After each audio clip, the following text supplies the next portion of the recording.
that in the year 2003, the United States government also considered me and appointed me as a visiting scholar, or they call it visiting professor, to the University of Iowa in the United States, where I spent 9 months researching on cutting-edge issues related to comparative law between America and Nigeria. I served in the University of Jos, became a head of Department of Public Law, and also became the Dean of the Faculty of Law. And I happen to be one of the longest serving deans because I served for 6 years, while ordinarily you are supposed to serve for 4. But because of the compelling need, I was prevailed upon to take the university and the faculty to another level. Because during my tenure as the Dean of the Faculty of Law, for the first time, the Faculty of Law became the third best, the University of Jos, became the third best university or faculty in Nigeria, based on NIAL's ranking as at that time. In addition to that, I was able to also work on proposals that led to a grant of $150,000 from the Carnegie Corporation of the US. And that was one of the major breakthroughs we had with Carnegie Corporation, leading to the establishment of an ICT, online legal research for lawyers, in the Faculty of Law, University of Jos. And that was the very first, not only in Nigeria, but in the whole of West Africa. Your Excellency, distinguished senators, I was appointed as a senior advocate of Nigeria in the year 2014, and also appointed as Deputy Vice Chancellor Administration in October 2022.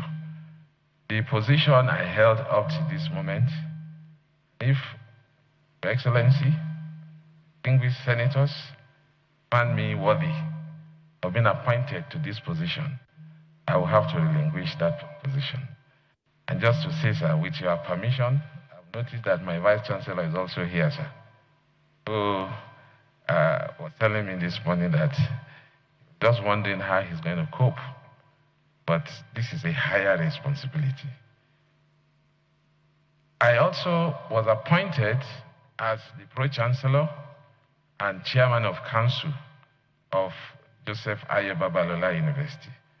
The mission was to grow the university to become an Ivy institution that will be one of the best in Nigeria. That goal is being achieved. Your Excellency, professional experience, my legal career has been marked by substantial contribution to various facets of law. And I'm a member of the Nigerian Bar Association, International Bar Association, National Association of Law Teachers, and several others. I can see with respect that my CV speak to some of these points.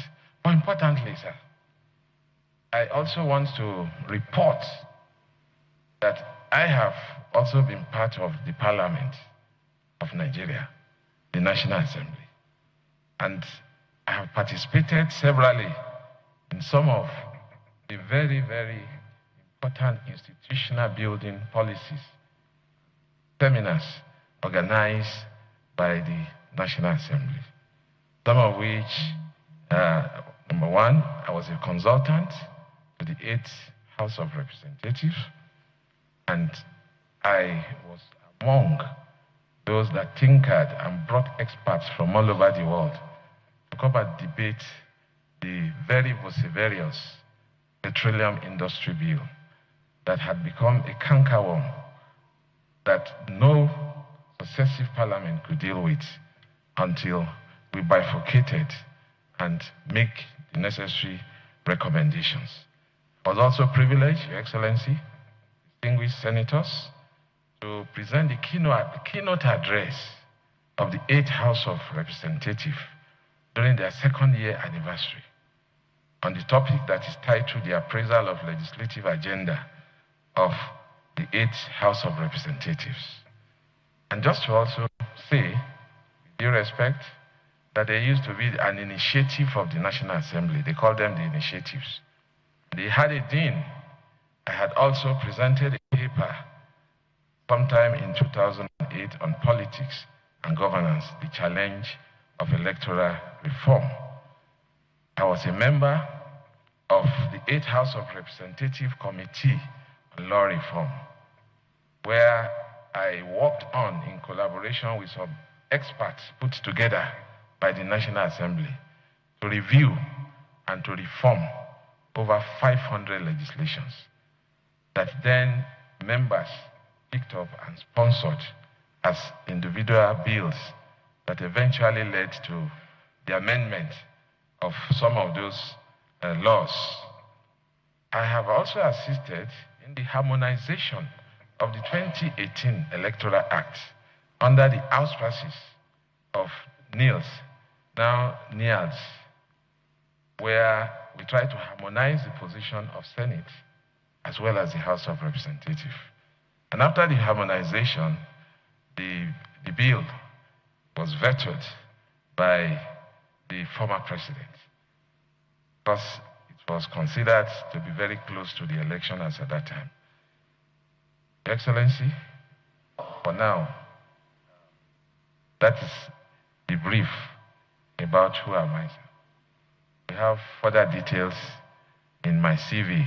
I've been board members, governing council members, but I don't want to bore you with all those details. I'm very grateful for this honor, sir. The floor is open. Deputy Senate President.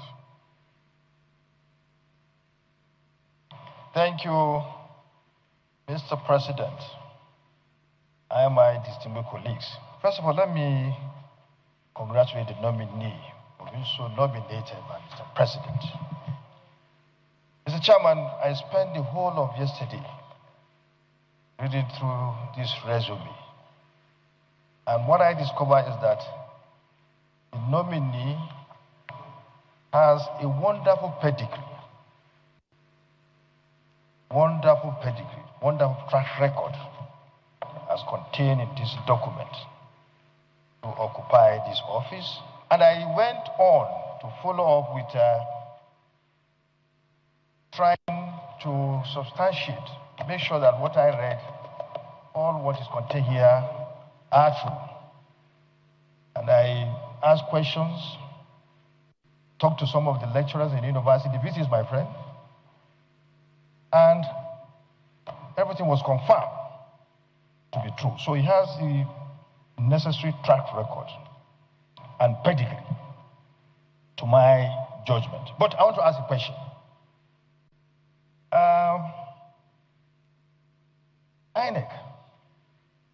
INEC has, or everybody think of that, and it's true, that the ability of INEC to conduct credible elections, the ability, independence of INEC is sine qua non to achieving that. Independence for INEC is sine qua non to making sure that it has the ability to conduct free and fair elections. Now, going by your wonderful pedigree, showing that you're a man of integrity, someone who has the capability to occupy this office, how will you bring this to bear in making sure that your operations, your operational decisions, your policy decisions are not influenced by external forces? Please, just give me step-by-step description on how you can achieve this. Thank you, Mr. Chairman. Every question must be concise. Only the Deputy Senate President has the latitude to ask extended questions.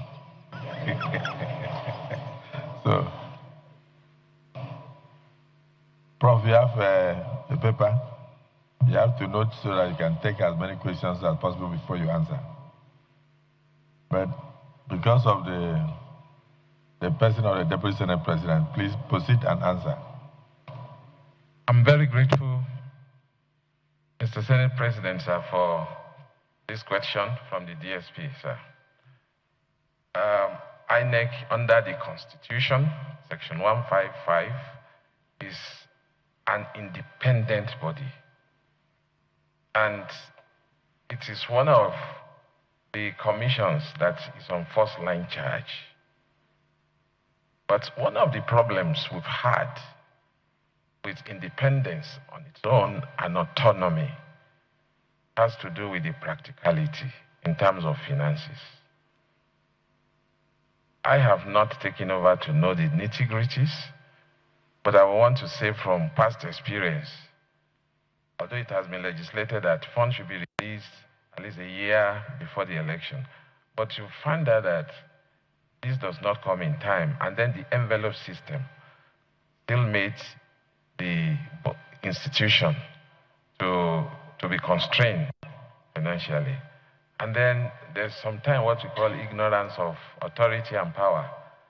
The Constitution has granted you autonomy, but it's possible you are even ignorant of the autonomy. So we will look at the spirit and the letters of the Constitution, as well as the laws made by the National Assembly, to use our knowledge to ensure that INEC is independent. And we'll have an audit to see what are those factors, and we shall deal with them accordingly. I can give that assurance, Excellency.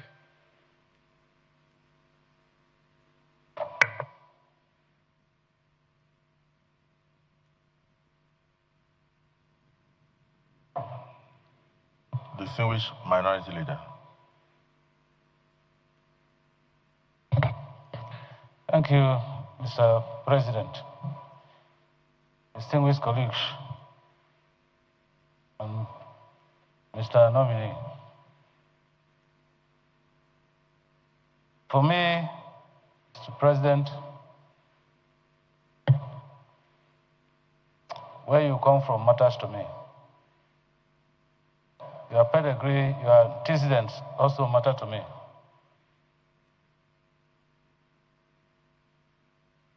I must confess that you have a very intimidating resume.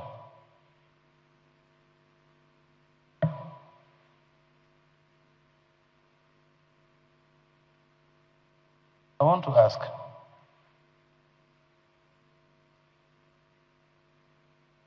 you have indicated here most of the areas and activities that you have engaged in for the first time. For the first time. And I want to say that, as they say, you have satisfied the requirements Use your in character. Use your campaign voice. Let's ask questions before conclusion. Okay. You have satisfied, as they say, both in character and learning, the requirements for the award of the numerous degrees that you have now. One of the very critical things or concerns of Nigerians, and indeed the international community, is the integrity of elections.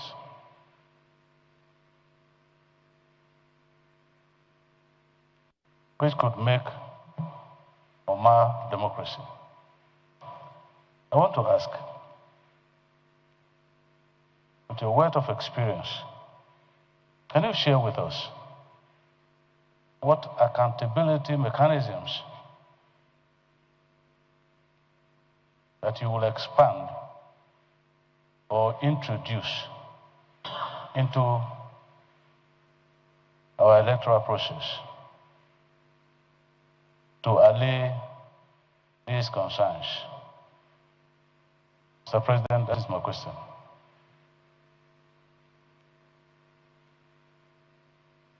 Distinguished Senator Lalong.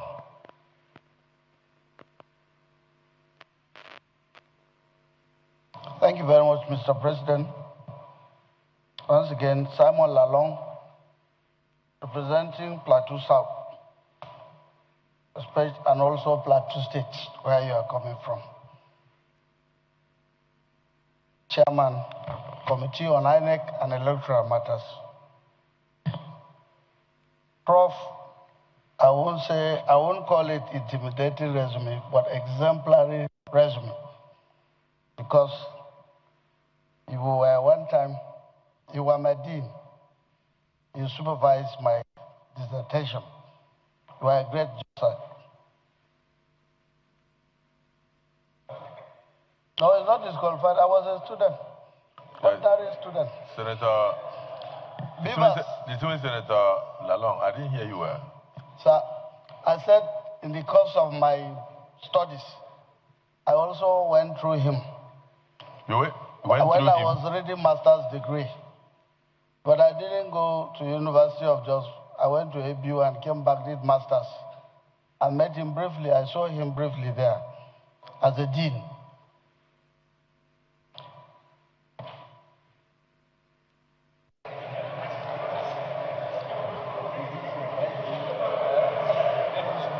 He was the dean. Huh? He was the dean. So he didn't supervise me directly. He was the dean. Senator Lalong. Sir. Don't please do not bias the minds of members. No. Why I'm saying this is, if you went through him, yes, or you went under him, however you did, all we want to do, from what you are saying, you want to attest to his character. Yes, sir. So just say, I attest to his character, then you sit down. That's why others can ask questions. Thank you. Yes, Prof. There's a very important thing. As a professor of evidence, one of the thorny issues that came up in the last election was the issue of beavers and IREF platform, which were game changers. But we also saw operational challenges in the last elections. Given your understanding of the terrain, how do you intend to ensure these technologies function optimally going forward? That's my question, Mr. President. Prof, can they take more questions? Or you want to answer those two? Yeah? I leave it to your discretion. You take more questions? Very well, sir. Because I noticed that almost the entire Senate is eager to ask you questions. And they all represent senatorial districts and constituencies. And the questions they are asking you are the concerns of Nigerians, of their constituents. Because of the fact that they were participants in the various elections. So they are very familiar. And all they want to know is whether things will change. So he's saying that the beavers and the IRF were meant to be game changers. But instead, in some instances, they presented difficulties and problems that could not be solved by the ordinary people. So if you become the national chairman of INEC, what do you hope to do? But that is very technical. I think you should get into the office, study it, study the flaws, and from there, you will know what to do. But if he has an answer, okay. Based on the fact that you have been working with us from the House of Representatives, so you have an idea. So proceed to answer. Very well, sir. Your Excellency, distinguished senators, the purpose of introducing beavers and IREF was to ensure the integrity of the election. And that is the purpose of technology all over the world. I believe what happened in 2023, which was subsumed as a glitch, before we went into the election, my own understanding and based on the review of the decisions of Supreme Court, we found that there was no clarity as to the purpose of IREF. Not until the Supreme Court came out to say that IREF was not an electronic collation system. And that position was not properly brought out before the election. The INEC was supposed to be a safeguard for comparison, because the laws made by this distinguished Senate did not do away with manual collation. But however, IREF was supposed to provide some guarantees and checks and balances. But owing to the issues of glitches, which in simple time, I understand as improper configuration, especially during the presidential election, that eroded the confidence of so many people. So, His Excellency, the Senate President, said, I have to audit the system if I'm given the opportunity to see what is actually wrong and whether we have what it takes as it is now. Because it is not just the INEC responsibility alone. You have the other agencies like NCC, NIMC, and the service providers that will have to work together to ensure that we give Nigerians a technology that everybody will be happy about. And I want to believe that the question of the minority leaders is also similar to that. There would definitely be an audit of what the system we are meeting, and especially of the logistic of the election itself, and ensure that the proper strategy is put in place. We all know the problem. So we'll find a proper strategy to be able to confront those problems headlong. I give one example. Logistic problem. We rely on third-party logistics to transport sensitive election materials. Some of the vehicles, when you see them, they are old. And they don't even go far. And when they drop the materials, they don't even remain to bring back. So when they abandon the voting and the results, and collation is made or to transport, they now have to be hiring machines and so. So we need to take it serious and ensure, even if INEC has to go into some form of logistic on its own to ensure that aspect. I'm just giving one example that I know. Thank you, sir. So, Prof, you are saying that when they drop the materials at the various units, they hardly come back to pick the results. In some cases. So some of our results must have been forgotten. The results are not forgotten, sir.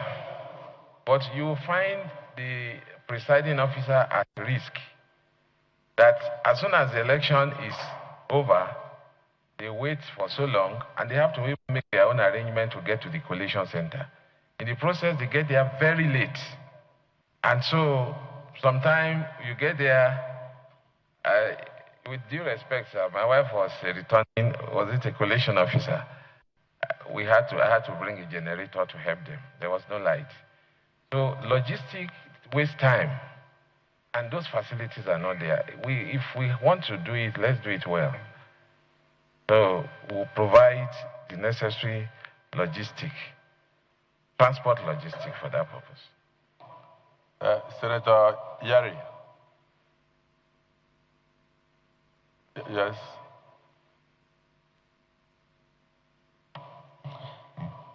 Thank you very much, Mr. President of the Senate, distinguished colleagues. Prof, congratulations for this tax that's coming out of you. More especially while we're heading to the next 1.5 years.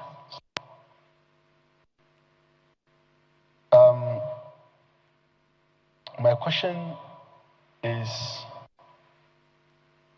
on the budget. utilization, and maybe to explain to the Senate how transparently we will be, more especially during the upcoming major election. The budget of INEC, if you look at it, election after election, it's not going like inflation. Maybe the inflation of this year may be 18%. It will grow by next maybe with 1.0% or 0.5%. But the INEC budget is grown by like double.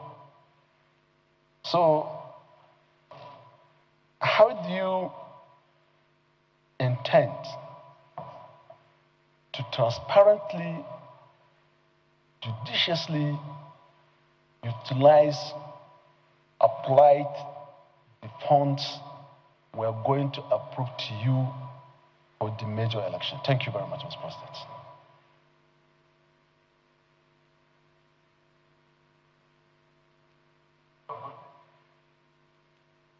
Distinguished Senator Goje.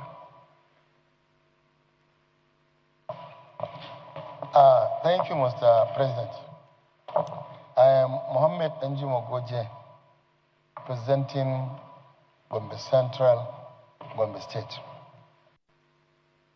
Mr. Nominee, I also join my colleagues in congratulating you and wish you sounding success in this very difficult job. There are these recurring accusations against the role of the security agencies during elections. Even though we know that we can't do elections without them. The security agencies are the necessary partners with the success and progress of elections. But there's this widespread belief that they collude in trying to make things difficult, particularly for some parties or people that they don't like, to the extent of making people to see the elections as not really transparent. They intimidate and collude in altering results or pushing away people from elections. Some people have, in some polling stations, you find that, especially during collation centers, you find that they cordon off the place, they allow those they want to allow in, they prevent those they don't want to be inside the collation centers.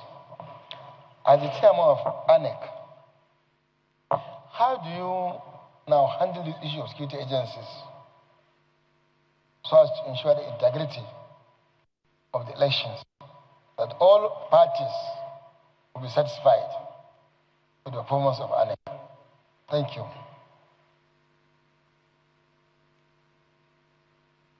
Senator, former Speaker, former Governor, Tamboa. Mr. President, my respected colleagues, as a nominee, I am Amin Waziri Tamboa. I represent Sokoto South Senatorial District. Mr. Nominee, I wish you well, and I reserve the congratulations until you serve your tenure. And I hope and pray that you'll be able to successfully carry out your duty. And at that point, I'll come home and congratulate you. Having gone through your resume and knowing you personally, I want to know your views on areas that you think require amendment in the Electoral Act as it is today that will improve on the outcomes of elections and the integrity of elections in Nigeria. I believe that you have worked on the Electoral Act before, and you have the experience, you should be able to highlight these areas so that may guide eventually what we are going to do here in the amendment of the Electoral Act. Thank you.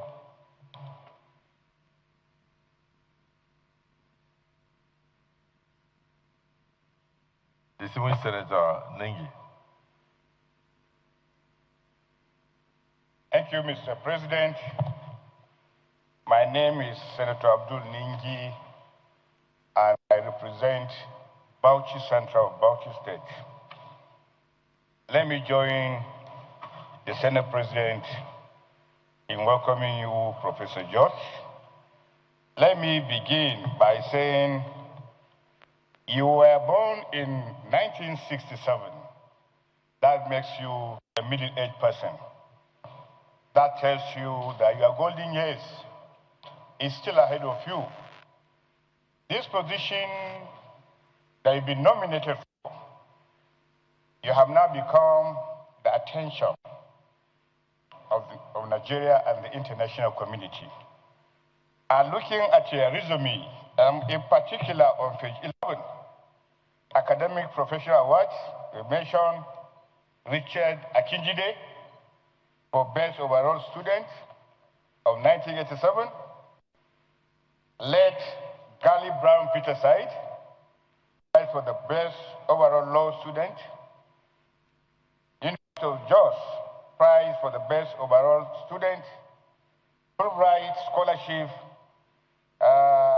visiting researcher at the University of Iowa, Senior Advocate of Nigeria, and Dr. Teslim Award of Meritorious Service.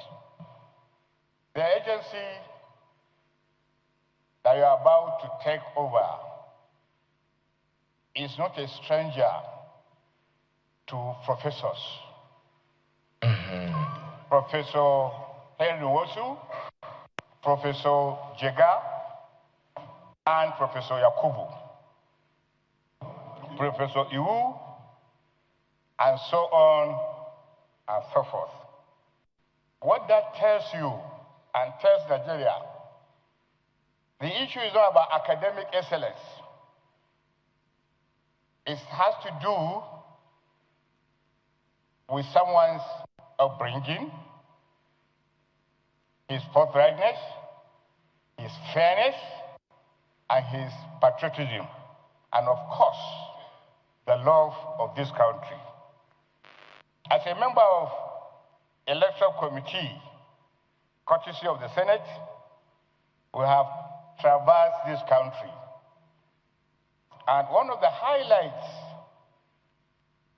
of our public interaction is the demand for transmissions of results real time.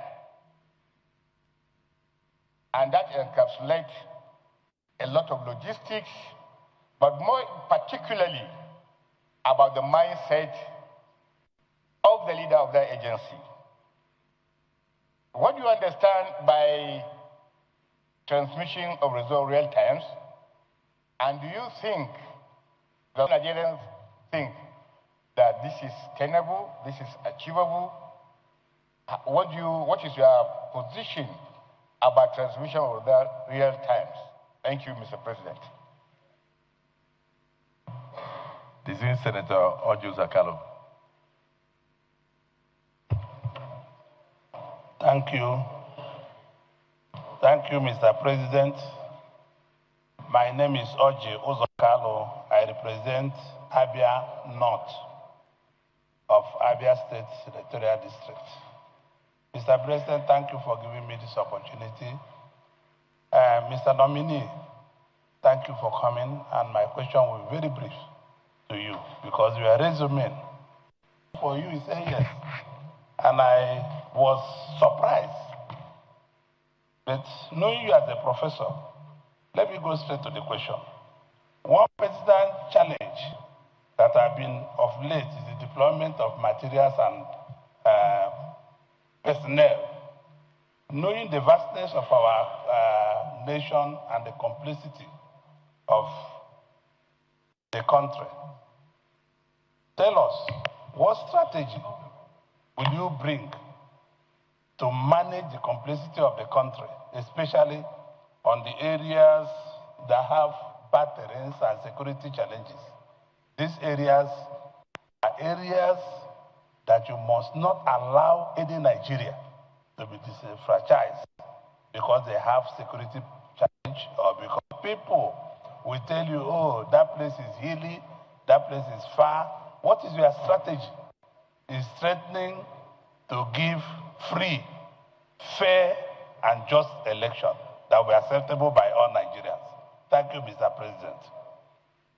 Distinguished Senator Ositangu. Thank you, Mr. President and my colleagues. My name is Ositangu Ogun. I represent Inaugural West. Prof, I'll congratulate you, but I'm sure you have had enough accolades. So I'll go straight to the question. No matter how beautiful our electoral policies and procedures are, the integrity of the people who carry out this election matters. Now I'm going to talk about the integrity of the people who either are INEC staff or ad hoc staff, who are going to be the people who conduct these elections. Prof, how are you going to set up an internal mechanism that is going to deter the people conducting elections from compromising? How are you going to prevent it? And what mechanism are you going to put in place to detect when such compromises occur? And finally, how are you going to ensure that there is adequate punishment, maybe working with the National Assembly, to prosecute those who are entrusted with the responsibility to conduct the election, but who goes back to compromise the election? Thank you very much. Very good question. I wish it came last so that you can reassure all Nigerians. But it's a very good question. Very, very good question. Because Prof can only administer, but the real nitty-gritty is with those who are vested with the responsibility of going to the nooks and crannies of the nation. What they do and bring back can either mar his administration or promote his administration. So, Prof, at that stage, I think you should answer together with the other questions so far asked. Thank you very much, Your Excellency, the Senate President, distinguished senators. May I respond by taking the last question first? I think that is a major concern. That is the question of Senator Osita. It's a major concern of everybody, because one of the things that we have to do is to work out an internal mechanism that we can use to trail the behavior of humans. In the first place, I'm taking this position on trust, and the people who I'm going to work with, they must also appreciate the fact that they are there on trust, and because you have made the law that should be done. So one of the ways is to set up an ethical committee so that you can have an audit of what has happened, because there have been several cases that have been reported and nothing were done. Some have been taken to court, like in Bayelsa State, there were some cases like that, and I believe in Adamawa, where some people were prosecuted and even convicted. So we are going to follow through and pursue that course. And also to say that maybe we are also going to work the National Assembly, because there will be need for some legislative intervention in some cases. For instance, there is a need for an electoral offenses commission that will be able to investigate. INEC does not really have capacity presently. You investigate, you detect, investigate, and then prosecute. And strengthening the internal disciplinary procedure, due process, to ensure that those that are involved in such misconduct are brought to book. Even if we need to use forensic to do that. And we also hope to probably see, well, I have not gotten there, but we have factored it as part of the likely challenges we are going to confront. We can introduce a whistleblowing policy too that will enable people to detect and expose such practices so that it can be dealt with. If I now go to distinguished Senator Uzokalu, deployment of materials, the complexity of the country, the issue of security. I want to say that the issue of security is a major challenge. But at the same time, it can be confronted headlong. I know there's a joint committee on election security. So one of the things we have to do is to work with that committee and see how we can strengthen security in those challenge areas. Additionally, we can also invest more on logistics to ensure that every part of Nigeria we can penetrate. Even if we have to use drones or whatever, with necessary safeguards to ensure that those materials get to those places, because no voter will be left behind. And that will be one of our policies.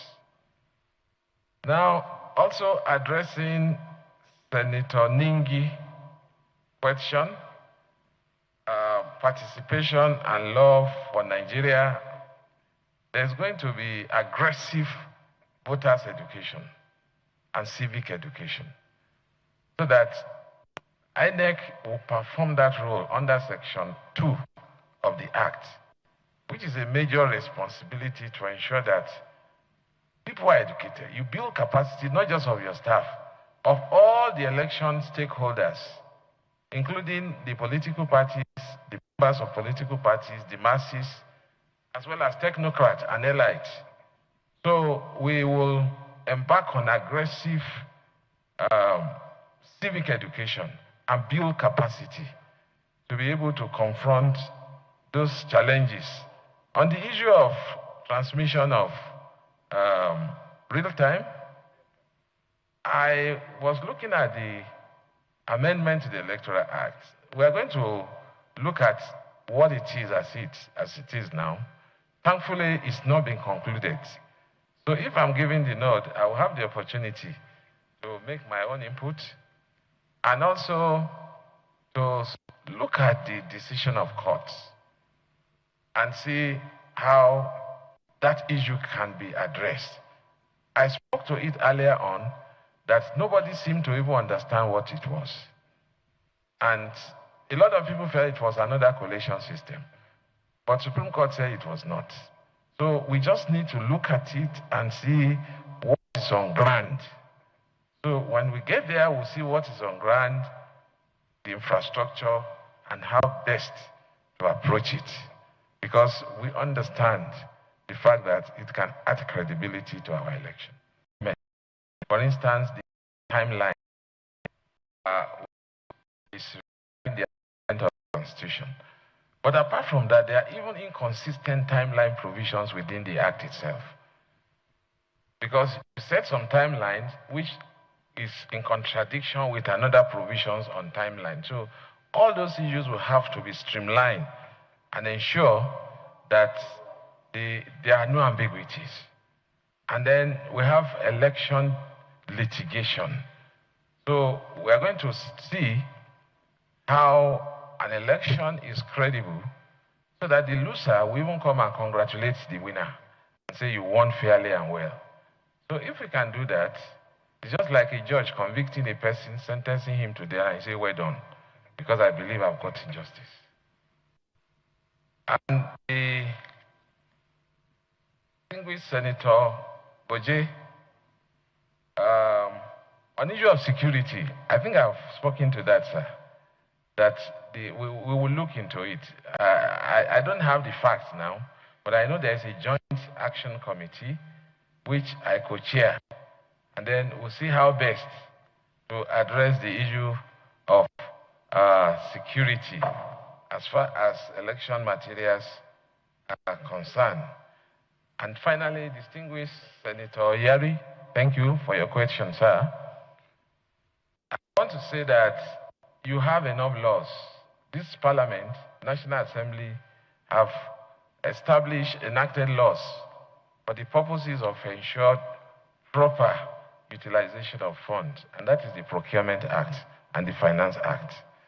So those laws that have been enacted will be enforced strictly in order to ensure that funding of the Commission are utilized for the purpose for which they have been given. And if there are opportunities to save funds, to save costs, we shall also do that. Thank you, sir. Distinguished Your Excellency, sir, the Senate President. Distinguished colleagues, is it the view of the Senate that you could sit down and write the questions before going back to the microphone? Those in support say aye. Those against say nay. The ayes have it. You see the way they are looking forward to your coming. They all love you. Thank you, sir. So take a seat, and then as they ask questions, you write them down, and then you now come to the microphone. Because we've looked at your resume. You are a very fit and proper person, and then you don't have any medical issues, but we don't want any. We've not finished our hospital, so we don't want any mishap. So once in a while, you sit down like that, write the questions. When you are ready, you signify and come back to the microphone. So within that period, you can drink water. You are allowed.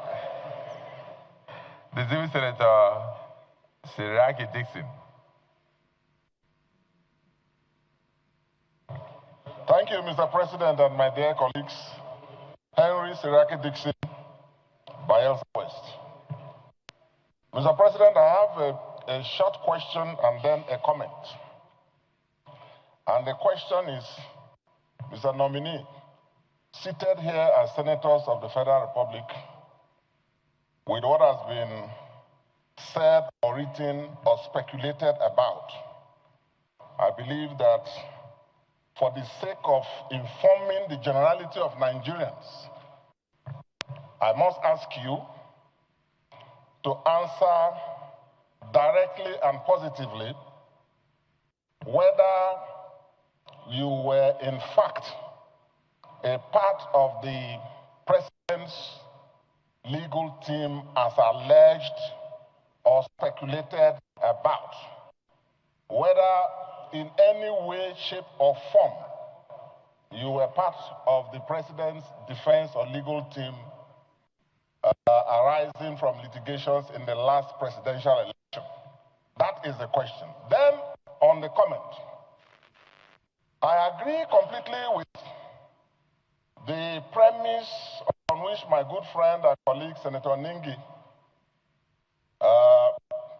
the premise upon which he made his comments, which is that INEC, right from the first indigenous chairman, Esua, in the 50s till date, so many professors like you have been appointed. So many jurists have been appointed. And so, being a professor speaks to your scholarship. In your own case, what is, for me, giving some level of comfort is the additional fact that you are, in addition to being a professor of law, you are a senior advocate of Nigeria. And this is the first time a senior advocate, in addition to being a professor, The two combined is being nominated for this office. Why I say I agree with Ningi is because from the resume of your predecessors, there's no lack of scholarship or intellectual capacity or prowess in them at all. The issue has been, as he rightly said, integrity, patriotism, and above all, courage to do the right thing, capacity to be fair. Most of them are first-class scholars. You, at your age, have invested with this responsibility to make Nigeria proud. And look at our neighboring country, Ghana. The general elections they conduct. The last one specifically, the presidential election, no litigation. Even before the final vote, the tally was counted, the sitting vice president, who was candidate of the ruling party, called President Mahama now in office, considered defeat. So even within our West African sub-region, there's no doubt that we are clearly not acting as the giants of Africa when it comes to electoral integrity. So my comment will be, question. What will you do differently to write your name in gold to ensure that the results that will be announced will reflect the will of the people, so that everybody will congratulate one another and go and prepare for the next election. That way, Nigeria will renew its leadership and will reinforce our national identity and pride. Elections should not bring us down or make us look small or divide us. And you are aware of the onerous responsibility that history beckons on you. What would you do differently? But like I said earlier, use this opportunity to address the issues that have been speculated, rightly or wrongly, so that you can from now build a foundation of integrity and confidence on the people. Were you a part of the president's legal team or no? Thank you. Well, I would have said, if you had spoken without asking question and a mischievous question, it would have looked as if you are no longer in opposition. But when you mentioned Ghana and other West African countries, they actually borrowed from Nigeria. You are from Bayelsa State, representing a section of Bayelsa. Recall that when the last election was done, even before the final announcement, the then president, Jonathan, who was from Bayelsa, congratulated President Buhari, even before the final election was done. Clearly, and I'm also aware that in 2007, the elections were not very good. That even the person who won came out and said, I must reform the electoral system. And that was late President Yaradua. May his soul rest in peace. He said to himself, and by the time he finished, in 2011, when I contested for second term as a governor, I can tell it was much better. The litigations were less than 30% of what we had in 2007. So I know that as the election improves, not just the participants have confidence to congratulate their opponents. So that's what they are telling him. He should go and he should conduct where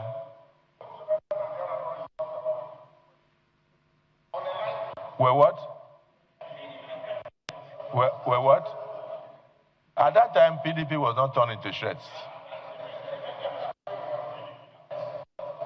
No, Senator Ningi, at that time, the PDP was not torn into shreds. But there's no human being that is sane today that can even go to such a platform, because you are going straight into litigation.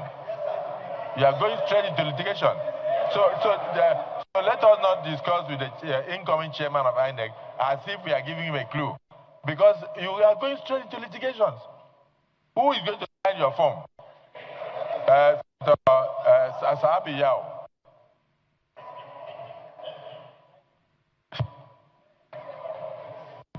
Thank you, Mr. President. I am Yao Sahabi Haji. I represent Zamparano Senatorial District. Mr. Nominee, you have all it takes to be the chairman of INEC. But during your presentation, there was one word you mentioned which piqued my concerns. And I felt I should seek more clarification on that very word. And that is mentorship. You made mention that you are in the service, that is National Youth Service, when a mentor made you to become a lecturer. And by your appearance, when you are saying that, I realize you very much appreciate mentorship. Professor, there is that need for you to please, for the sake of other Nigerians that are watching, to clarify more on this mentorship. Because my fear is that you may, in trying to over-appreciate mentorship, cause some disservice in your work. Another thing I want to draw the attention of is that of your specialization. You specialized in law of evidence. That is a very, very good one for somebody who is going to be the INEC chairman, because we should be conscious that we should have evidence before we go to the courts. So that will be a very good one for this country, and it will reduce the number of court cases that are likely to spring off after the election. Thank you, Mr. President. Thank you, Senator Sabi Yao. What you didn't add is that IEC going to advise us in the Electoral Act amendment to ensure that there is no presumption of regularity in anything that INEC does. Because it is a presumption that INEC is right, that brings about injustice when INEC is wrong. You understand what I'm saying? Because that's part of what we must look at, whether to amend it or otherwise. In the court, it is presumed that once INEC announces result, then INEC is right. But when INEC announces the wrong result as a result of maybe logistic problems or compromise, I don't think that INEC is right. You understand? Yes, so the law should not be that INEC is right. I believe that INEC should be held responsible and accountable to Nigerians where INEC is wrong. So, and then also asking him, how are you going to do away with the influence of mentors? Because in politics, it's simple. When you go wrong, your mentor becomes your tormentor. I expect Your Excellency, the Senate President, to allow... you didn't hear what I said. I do understand what you are saying. You made a very good point. How is he going to do away with the influence of mentors? Isn't it? Right. Because in politics, we know what to do. That when you go wrong, your mentor becomes your tormentor. On that note, Senator Walada, ask your question, then he can signify whether he wants to answer. Thank you very much, Mr. President, sitting as chair.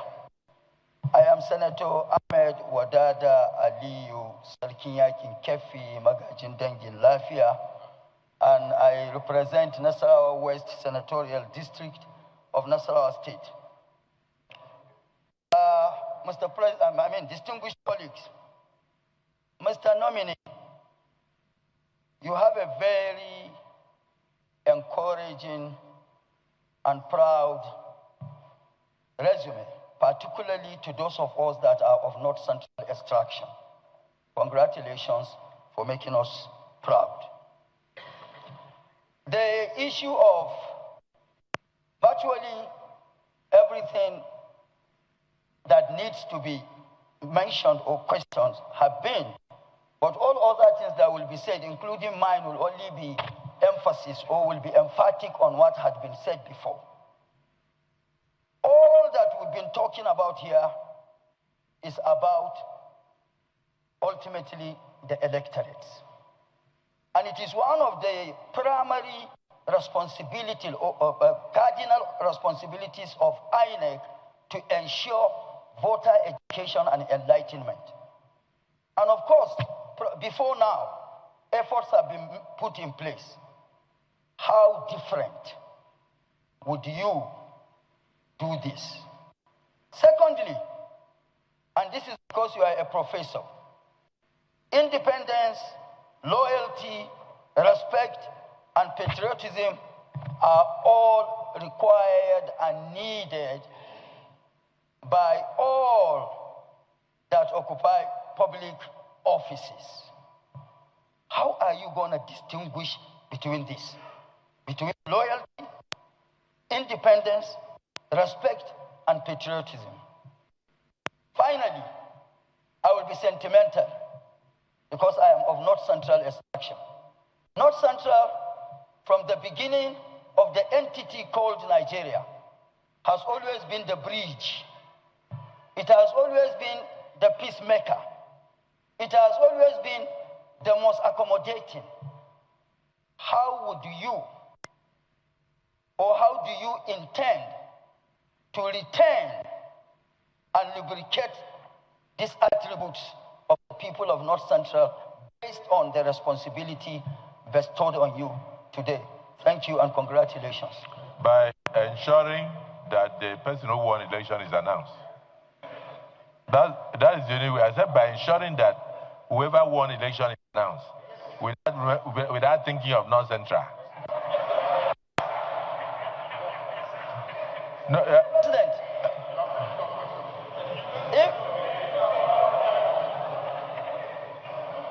are you presiding? Are you presiding? Mr. President, can I continue?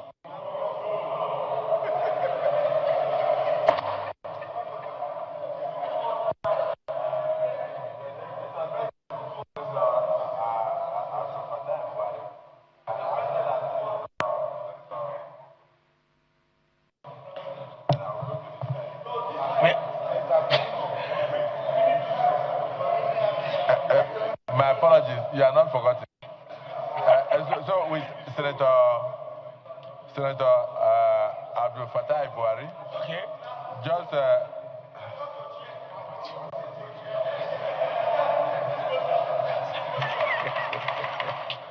okay. The order, just one question, Yes. one minute.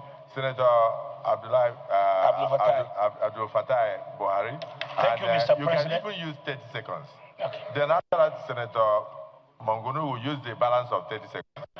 So, and then we go to this side where Senator Father Honsi will commence so that we go up. Mr. President, Buhari Abdul Fattah, or not? But just before you ask, you need to know that you don't need to raise your hand. I've recognized the fact that every senator would like to ask questions. Even if it's repetitive, it doesn't matter to me. What matters is that you try and bring out the experiences from your constituencies so that he will be in a position to correct them. Yeah. This is the only time you have to see him. I've never seen an INEC chairman in my life. This is the first time.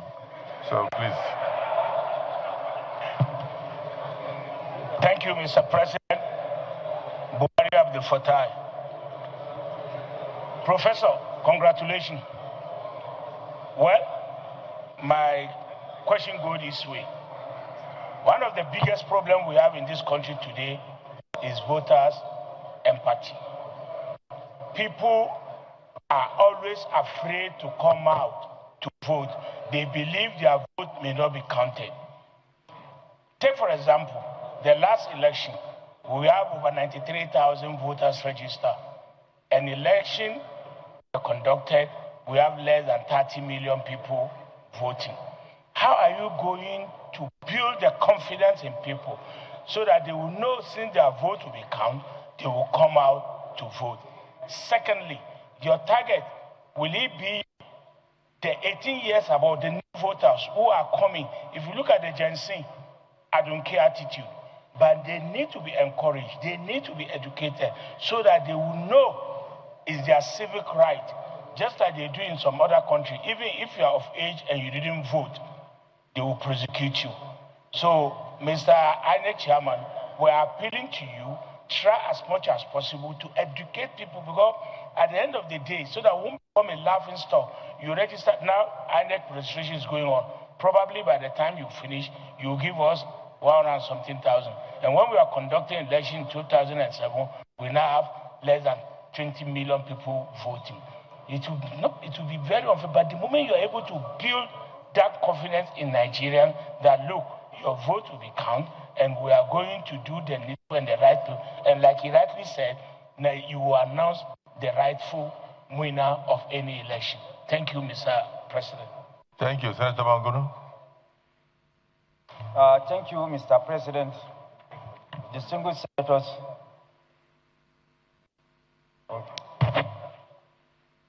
My name is Amupitan Munguno. I represent Borno Senatorial District. Sorry, Mr. President, I came late, so I don't know whether the question that I have asked has been asked before. Well, I was late because I went to represent you in the House of Representatives for the valedictory of the former Speaker of the House of Representatives. Yes, so that is why I am late. It's not in my habit to come late. Thank you, sir. My question is, as we are undergoing the present round of amendment of the Constitution, the Constitution Review Committee, of which I'm a member, headed by the Deputy Senate President, is inundated by avalanche of memoranda for the transfer of conduct of local government elections from state independent electoral commissions to the independent national electoral commissions as a result of ugly scenario in courts of the government in power at the state sweeping everything. So there are various schools of thought to the effect that if this conduct of elections at the local government level, which is at the grassroots level, is transferred to the Independent National Electoral Commission, there will be transparency and fairness in the conduct of the local government elections. And then at the end of the day, the outcome of the election will be a real replica of the wishes and aspirations of the people. What is your opinion as to this school of thought? Maybe the Constitution Review Committee will be properly guided. Thank you. Thank you. I think the question you asked is fantastic. Prof, he's saying that would you recommend that the Independent National Electoral Commission should take over the conduct of local government elections? Because what we are seeing and experiencing now in the country is almost making us, it's making all of us very sad. But that can answer easily, because I know you already know the answer, because of being a prof. So let Senator Father Honsi add his own, then you can now talk. After that, Senator Adams Oshimole, please be on standby. You will talk. Mr. Chairman, my distinguished colleagues, my name is Senator Adenigba Fadam, representing the good people of Osun East. Mr. Nominee,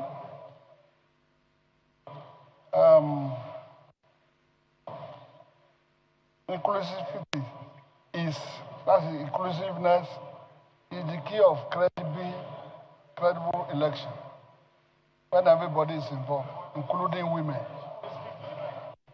This is the mic.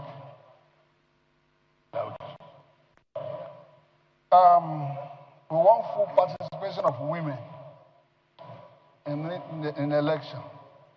starting from this registration exercise. Then, persons with disabilities. People like us, there's no disabled anybody here. But how do you take care of those disabled? Deploy your machineries to take care of them, both during this voting system and during election, because they have not been captured properly. Hardly can you see all these beggars and so on during election, and there are so many. When you look at around your place, in my own town, Elisha, there are more than 150,000 there behind our palace. None of them has voting card. So how do you capture them? So that at least you have credible election, not able-bodied men alone. Then the last one, our people in diaspora. How do you deploy your machineries to capture them? Thank you very much. Prof.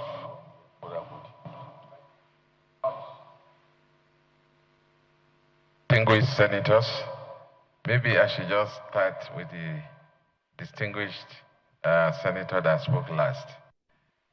On the participation of women, persons with disability, in line with the Affirmation Act, action, which is even an international concern, I believe that the time is ripe for that. The policy, regulations, and law must be put together properly for that purpose. And that was why I said there are instances when we notice necessities like that, we will require and request for legislative intervention so that the necessary details will have to be encapsulated in the laws that is made by the National Assembly. The problem we have generally is the problem of data. And with NIMC and INEC working together, we should be able to work out something, especially for persons with disability. But whatever it is, the policy, regulation, and then the law from the National Assembly will be very, very necessary. May I now respectfully address the question raised by Senator Mangunu, the Chief Whip, the conduct of local government elections. This has been debated widely by the various state independent National Electoral Commission.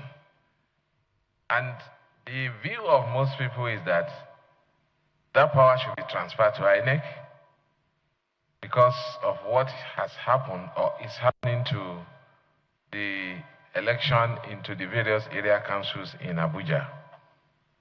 Of course, there are overlap provisions that those states must use the voters' register compiled by INEC. But one of the concerns is that, is it not going to add another burden on INEC?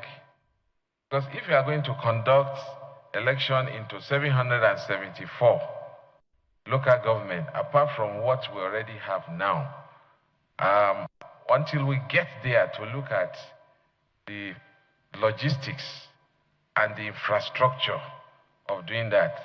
So it's been long debated that there's a need for that issue to be reviewed. So we will look at it, and it's not something that I may be able to provide an answer for. Let me also talk about voters' apathy. There's a need for voters' education, and that is one of the mandates of INEC.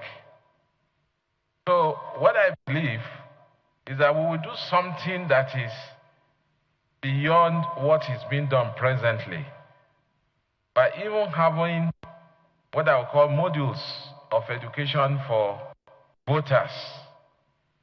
We can have a basic course that can be downloaded in various languages, even on the handset. And then we'll conduct various capacity training so as to educate the voters and also to preach patriotism. Because some of the problems we have, I am very enthused with what I've seen here, that the APC members are relating very well. That is the essence of it. That what should be of overriding factor for everybody is the country itself, and then the need for patriotism. So we will even think of introducing voters' education at the primary school level, so that it will be part of the upbringing of a person, so that patriotism will be preached into that person and the need for participation. I also have the question relating to independence raised by distinguished Senator Wadata. I want to say that it's a delicate issue, but the Constitution says INEC must be independent. So we will leverage on that constitutional flavor to ensure that we perform our responsibilities independently, and Nigeria will be proud of it. Hopefully, I have been told that there's an election coming forward very soon, and that will be a test case for us to see how best the election can be credible. If elections are credible, then it will be so easy to regain confidence of the people and get the voters back to come and vote. We also talk about whether I was part of the presidential election team. I have also read it, and it is very simple to answer, because you cannot be part of a team, a legal team. In fact, that I led the legal team. The law reports on those cases have been out. And even when I was coming, I decided to have certified true copies of the counsel that appeared. I did not appear in the presidential election tribunal and at the Supreme Court. So you never represented Peter Obi or PDP? I was not part of it. Okay, so I was not part of it. So that will give us comfort. I was not. That will give us comfort. I was not part of it. We thought he was representing the opposition. But now that he has cleared that he was not part of it, I think we should, that will give us comfort. So that issue is hereby deleted. Please proceed. Okay, on the issue of mentorship raised by Senator Yao, I spoke of mentorship in relation to my teacher, who ensured that I was brought in to teach. And usually, as a teacher, you mentor your students. So I was just appreciating the fact that that is the normal mentoring, bringing up, developing capacity, educating, and ensuring that you fit in within the society as you are expected to function. I'm quite aware that I'm going to an institution that I must act fairly, elections must be credible, and I must be neutral. So that is at the back of my mind. And so I don't know the concept, the way the mentorship is taken, but it was situated within what happened that, oh, I had somebody who was interested in mentoring me. When you are mentoring somebody, that does not mean you can also not disagree. So mentorship is not going to compromise myself, my principle, and my standards. I believe that I have answered most of the questions that are raised here. Thank you. So you can take your seat while others ask more questions. Well, sir. And on that issue of mentorship, he has answered it. Because all of us are mentors, one way or the other, before we came to where we are. Distinguished Senator Shehu Buba, But let Senator Shimole finish. Then after that, you. Thank you, Mr. President. Yeah, Senator OUK, you have spoken. You have spoken. No, the mood of the Senate is that every senator here is going to face election. so for me, as the Senate President, I don't mind what time we finish here. I don't want any question to be left unanswered in the minds of Nigerians. Oh, very good. You notice he has cleared all the areas that people were concerned about. You understand? And his integrity is not in doubt. So before we go into any aspect of clearance, please indulge me to allow my colleagues to bring out whatever is in their minds. Please. Please. Even if it's 30 seconds, let everybody have an opportunity to say a word. Please. Thank you, Mr. President.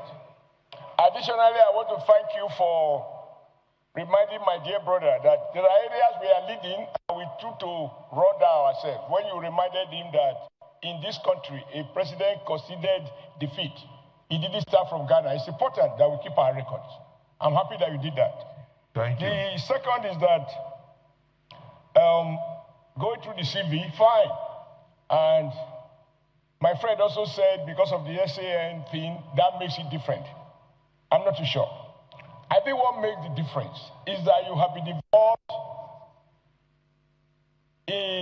with all the efforts, or some of the efforts, to reform the Electoral Act in a way that will be more transparent and will give Nigerians greater confidence in the electoral process. That, for me, that your involvement as an independent, as a Nigerian, with the knowledge of law, that, for me, makes you outstanding compared to those who are not lawyers who have been there before. And I think even those ones, they deserve some commendation. So between the do or die president and the one that said the blood of a Nigerian is not worth his office, we have made some progress. That said, you mentioned that you were part of those who drafted the law, amended the Electoral Act, which former, now late President Muhammadu Buhari declined to accept. For the benefit of hindsight now, if you were to look at that law, does it merit the accent of the president? And if so, why? What were the new innovations that were in that act that was vetoed? The use of lecturers. Your predecessors introduced the use of lecturers as collation officers. And I think it was based on some assumption that to be an academic, as people from ivory towers, you will be free from the day-to-day biases of the ordinary man. From what we have seen, including the fact that in Edo State, 1 or 2 lecturers have been convicted for changing 100 to 1,100. And this person has a doctorate degree.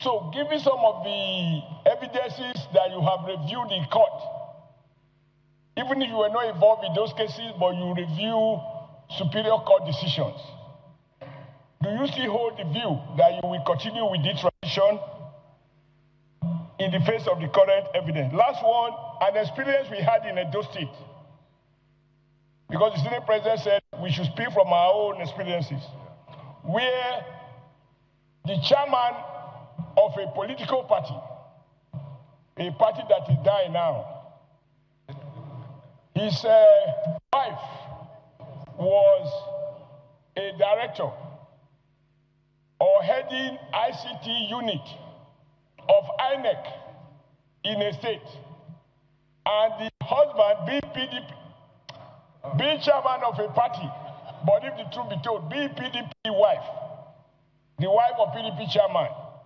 the husband was always boasting that the wife will supply information that will enable them deal with the issue of accreditation.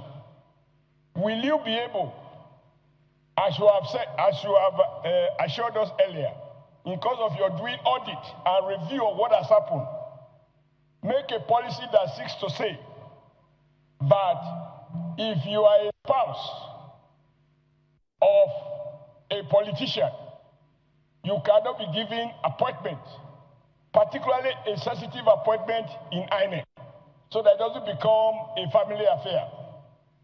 That is the last point I'd like to make. Otherwise, from all that you have said, your comportment, the way you present your issues, I am clear that you are mentally allowed to deal with all the issues. The only mistake you made, which I mentioned to my people here, we were gossiping, where you seek to compare Jos weather with the English weather. Jos weather is perfect, English weather is not. If they say you are like an English weather, it means you are not reliable. English weather is not as good as Jos weather. Thank you, thank you.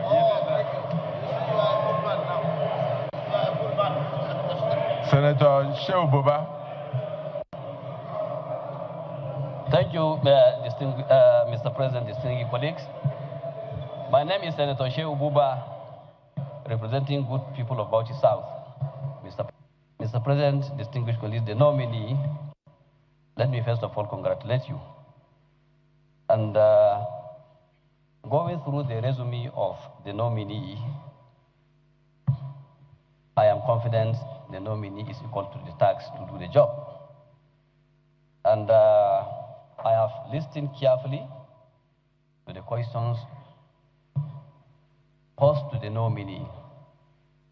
I earlier planned to ask 2 questions, but the questions is being asked by some of my colleagues, and I am confident that the nominee have judiciously answered the questions. In view of that, Mr. Senate President, distinguished colleagues, we've been deliberating on the nominee for almost 2 hours, and I can see the mood of the Senate. Mr. President, I believe the nominee have done justice to almost all the questions asked him in these chambers. With the permission of Mr. President, distinguished colleagues, if the nominee could be allowed to answer these questions and then take a bow and take the leave of the Senate. Thank you.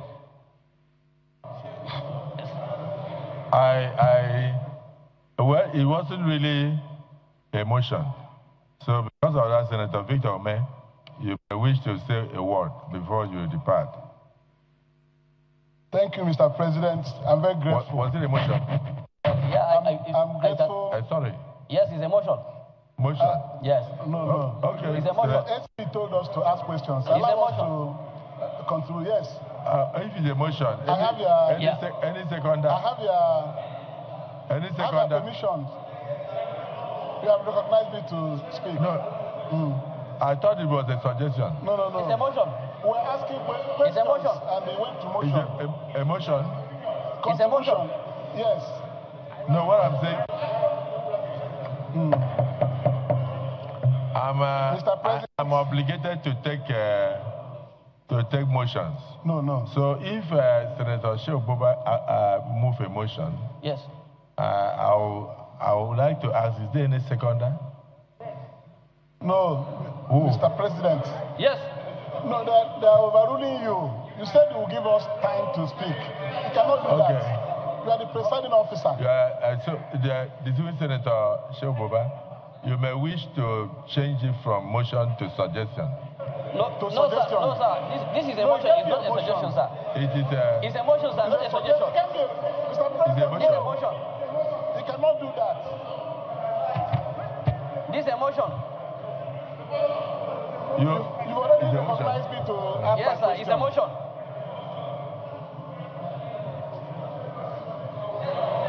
Mr. President, you're giving me. This is a motion. This is a motion. Mr. President had said that everybody will speak. Okay. No matter the time we conclude. So is there any seconder? Yes, this is a motion.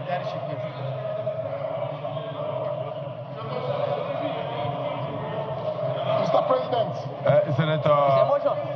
Senator Ome.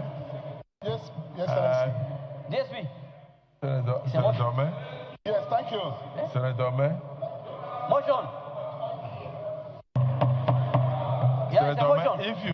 Mr. President. No, sorry. Let's finish with Senator Sheuboba. Yes, sir. Are you moving a counter motion? But sir, you have to rule on this motion first. Motion. We're asking questions. Sir, you have to rule on this motion. We expect you to ask questions. You gave the direction, Mr. President. You gave the direction, Mr. President. You should ask questions. Yes. Let's do 2 minutes. There's a motion. 2 minutes. Yes. They should not spoil this screening. Mr. President, don't allow them to spoil the screening. Yes. Don't allow them to mess up the screening. This is a motion. Don't allow them to mess up the exercise. Yes. Any If I move the council manager, yes. Any seconder? Any seconder? Sorry, Senator Ome, we have our procedures. Yes. I'm guided by the procedures. If there is a motion on ground, I must ask if there is a seconder. So if there is a seconder, can you indicate? Yes. Senator Issa Jibrin. Mr. President, point of order. You're not hearing me. Point of order. Order 42. Yes, point of order. Order 42. Order 42. Yes, Mr. President. Mr. President, point of order and privilege. 42.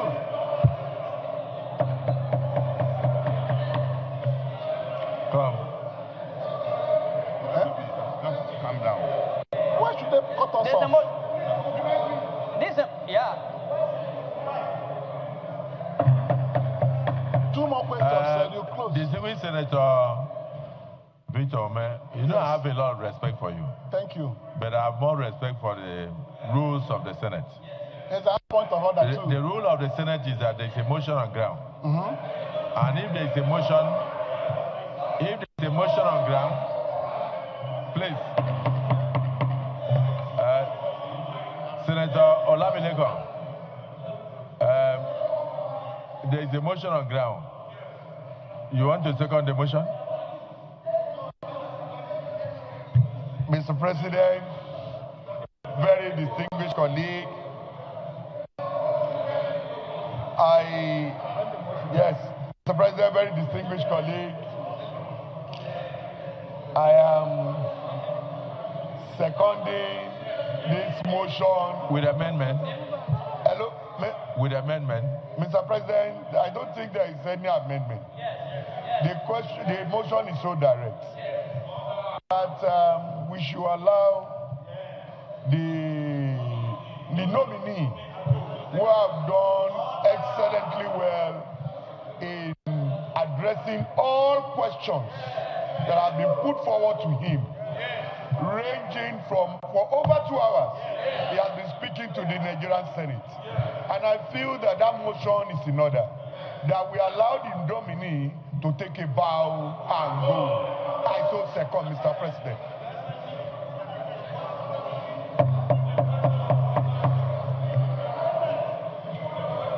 Amendment. Distinguished colleagues. Amendment to the motion. Distinguished colleagues. Why?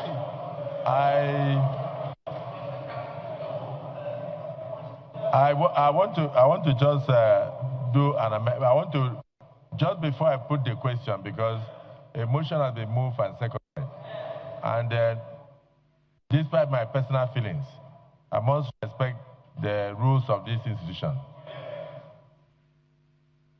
Voters' registration exercise.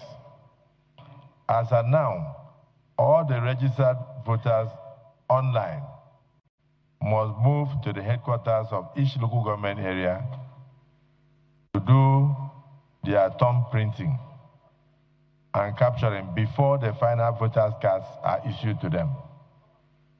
Now, an elder statesman, the Swing Senator Farahons, sent this. I just want to read it to you. That the movements to each local government headquarters line up are becoming very cumbersome and very expensive on these would-be voters. So he's suggesting to the incoming INEC chairman, if cleared by this hollow chamber, that would he consider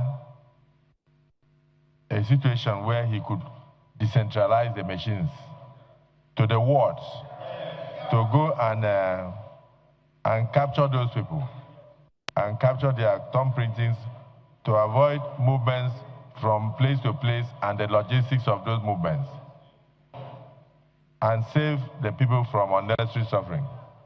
Incoming INEC chairman, what this is it. Don't worry. The motion was that we should allow you to answer the questions that have been asked before you go. And then from there you take a bow. That's what that is the motion. The motion did not say you should go. The motion says that we should allow you to answer the questions so far asked before you go. So I'm going to put the question. It doesn't mean the motion will pass. So just watch how democracy plays out. Please sit down.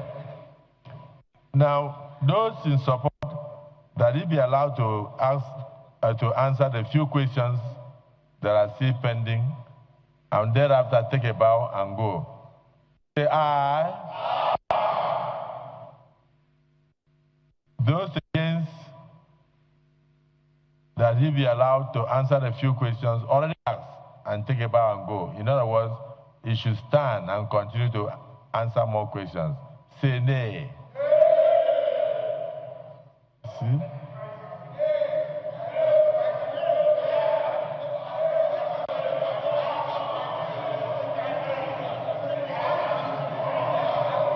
Questions or two? Three more questions or two? Those in support that he be allowed to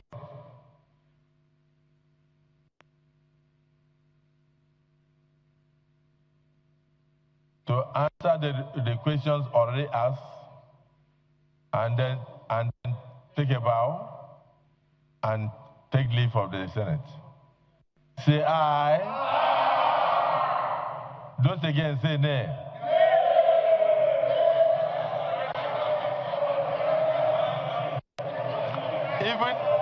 Even a deaf man will know that the eyes have it.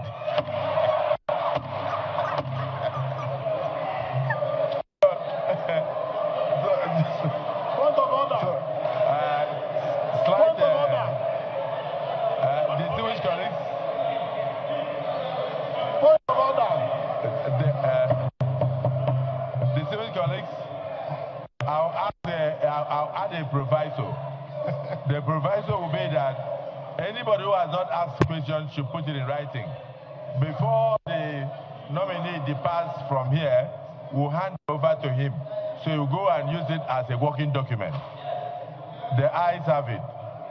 Answer the questions already asked and thereafter take a bow and leave. Your Excellency, the Senate President, distinguished members, thank you very much once again for this opportunity. I want to start with the last question, which was framed for the Senate President. That has to do with the registration and thumb printing at the local government. Beyond just decentralizing, I want to look at a situation where we can even use technology to eliminate some of those encumbrances that have been encountered in relation to the voters' registration. So if we have a supportive technology, we'll be able to deal with that. But if there are no technologies for that, we can't talk of decentralizing. That's not a problem, but we can use technology to avoid all these problems. Now, adverting to the question raised by distinguished Senator Oshimole, that whether the spouse of a party official he will continue to function and hold sensitive position in INEC, or whether he should even hold any position at all.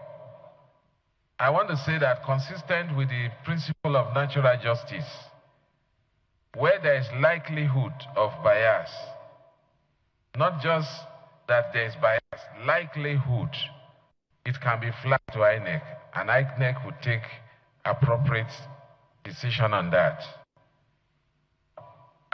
The issue of whether we should continue to use lecturers or university dons for collation, I want to, with respect, say I may not be in a position to look at the various referendum and reports of the elections and whether we have options. What are the options? You weigh it, and then you will be able to come to a decision. If we have a better option, we can pursue that. I believe that those are the two issues that are outstanding. Okay, about the 2018 electoral amendment, I want to say that most of the issues that were raised there. Prof, there is a point of order, so please stop. Leader of the Senate. Thank you, Mr. President, sitting as chair. Very distinguished colleagues. I'm rising pursuant to Order 8(3) of our rules to seek for extension of time to enable us to sit beyond 3 p.m. to be able to conclude on our proceedings that is ongoing. I so move, Mr. President. Minority Leader. Mr. President, sitting as chair, I support the motion that, pursuant to relevant sections of our rules, that we extend the time beyond 3 o'clock to enable us conclude the activities of the day. I so second. Distinguished colleagues, those in support that time be extended beyond 3 p.m. to enable us conclude, say aye. Those against, say nay. The ayes have it. Prof, continue. Thank you very much, Your Excellency, the Senate President, distinguished senators. The last point I was going to make is in relation to the amendment of 2018. And I dare say that most of the recommendations in the 2018 have been adopted, some in the 2022 Electoral Act. And some of our recommendations had even been improved upon by the 2022 Act. But the amendment of the Electoral Act will continue to be a continuous process, working with the Senate and the National Assembly. Thank you very much, sir, Your Excellency. Thank you.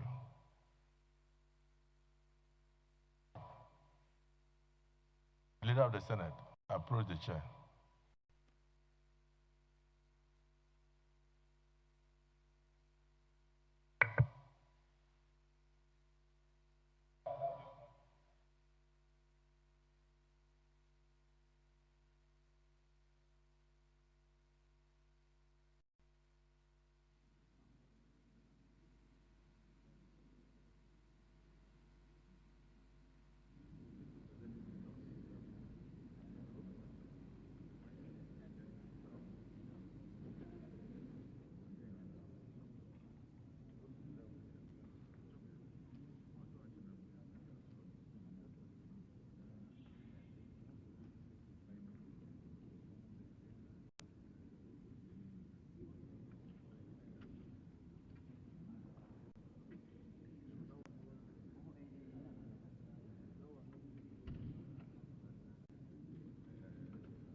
Distinguished colleagues,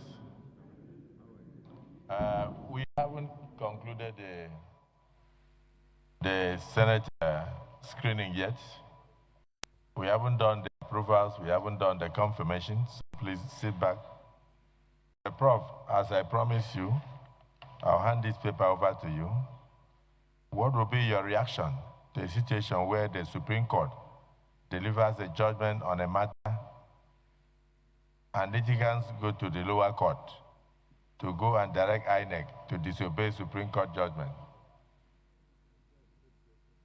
Can you make use of the Electoral Act that empowers INEC to review results that have no foundation before declaration of the final result.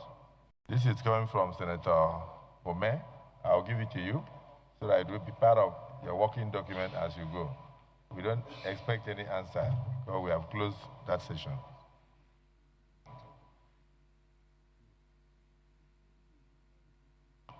The other question is distinguished Senator Plan. He's saying, will you consider adopting an insurance policy for ad hoc staff? Probably they largely use NYSC members because of insecurity and past experiences where most of them lost their lives in the course of conducting election in some parts of the country. Will you consider ensuring that you put in place an insurance policy for those ad hoc staff so that their death will not be in vain and their families will probably get something from INEC, as it may never compensate for loss of life, but at least as a recognition of their sacrifice. This is coming from the Senior Senator Plan.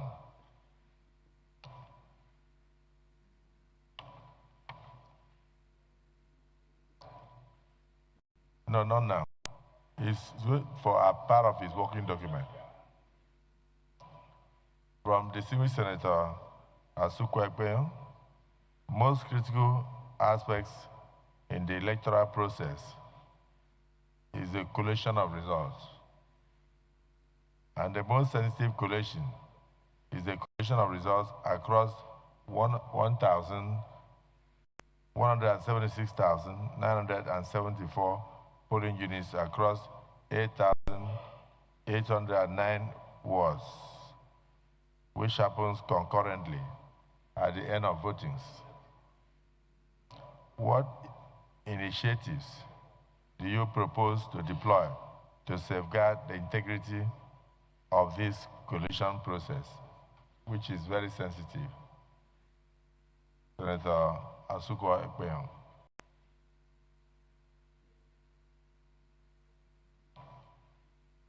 So, just before you depart, we realized there was a slight omission, that there was no word from your state or your senatorial district.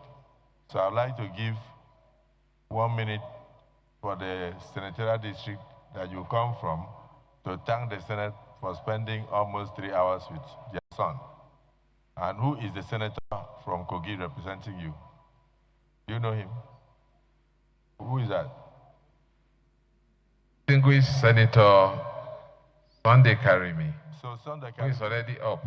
Please thank the Senate for spending all this time. Thank you, Mr. President. My colleagues, my name is Karimi Sunday Steve. I represent the people of the West. Mr. President, it's been a long day. What we are doing today is epoch history making. This is the first time, Mr. President, that someone from Kogi State and North Central Nigeria, somebody from North Central Nigeria, will be asked to occupy this exalted position. This is a way of fostering national unity. Is this the first time? This is the first time. Since when? Since the history of Nigeria, creation of Nigeria. Since independence? Yes. This is a way of fostering national inclusion, national unity.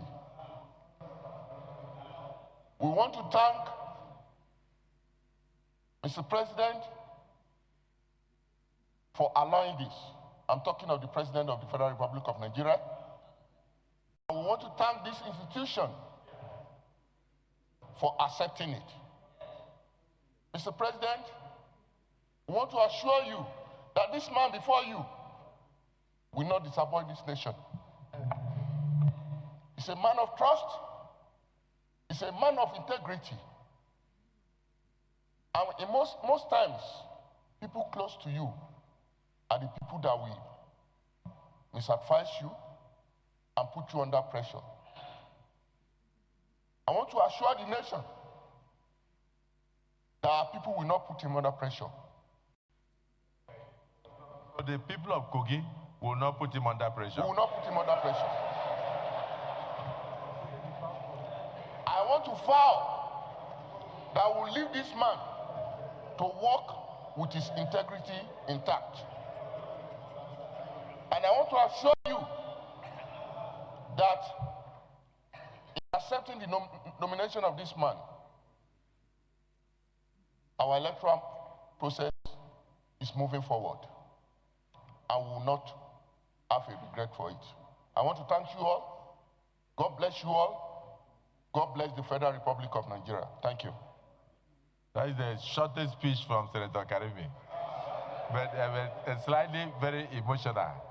I also want to, Prof, it's our constitutional duty to do what we are doing. We did not intend to put you under pressure. We have no intention.